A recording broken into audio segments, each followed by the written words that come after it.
Nuk t'i prezentoj të gjithë ftorit, por disa nga elementet më të rëndësishëm për t'i dhënë një mesazh edhe tyre dhe një panoramë të qartë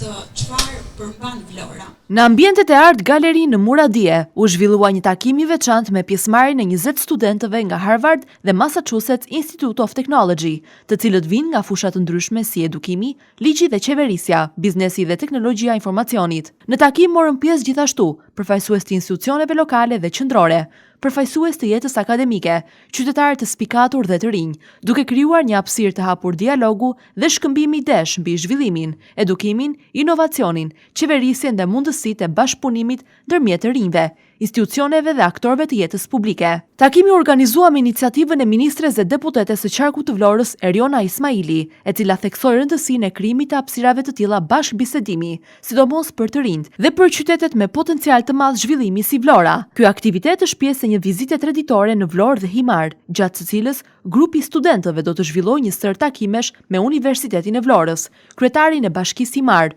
përfaqësues të institucioneve, qytetarë dhe student. Turi traditor do të shoqërohet gjithashtu me një përvojë të larmimshme në natyrë, kulinari, histori dhe traditë, duke u dhënë studentëve mundësinë të njohin më nga afër potencialet kulturore, turistike dhe njerëzore të zonës. Për një traditë tashmë e studentëve ekselent të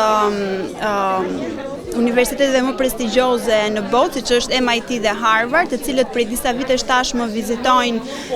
disa shtete të Ballkanit në një tur ballkanik që organizojnë, ndërtohet edhe Shqipëria, por në vitet kaluara vizitat e tyre kanë ngelur vetëm deri në kryeqytetin tonë në Tiranë. Kështu që prej këtij viti dhe në vijim do të bëjmë çmos, do të kemi një angazhim së bashku edhe me kolegun deputetin Pirovëngu për të organizuar në vijimsi të tjera vizita të studentëve më të mirë të botës që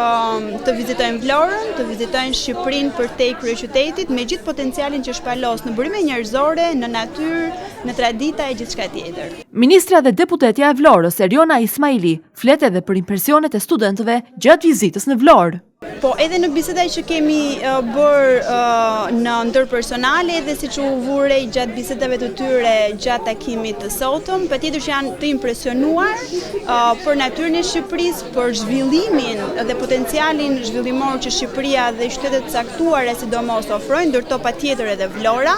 dhe që patjetër kanë ndarë përshtypjet e tyre me miq që për fat keq nuk ka mundur të t'i bashkojnë turit të Vlorës për shkak se kanë diplomimin në këto ditë në Harvard, por që patjetër kanë ndarë përshtypje pozitive me të gjithë familjen e tyre në fillim dhe miqtë e tjerë në universitet. Takimi në Vlorë shërbeu si një mundësi për të ndërtuar ura komunikimi me studentëve të universiteteve më prestigjioze ndërkombëtare dhe komuniteti lokal, duke nxitur reflektim mbi rolin e të rinjve, dijes e bashkëpunimit në zhvillimin e shoqërisë. Pjesëmarrësit vlerësuan perspektiva ndërkombëtare dhe ide konkrete që mund të ndihmojnë në forcimin e lidhjeve mes arsimit, institucioneve publike, biznesit dhe komunitetit. Ky aktivitet solli në vëmendje edhe një herë rëndësinë e hapjes së Vlorës dhe Himarës ndaj rrjeteve ndërkombëtare të dijes, inovacionit, kulturës dhe bashkëpunimit.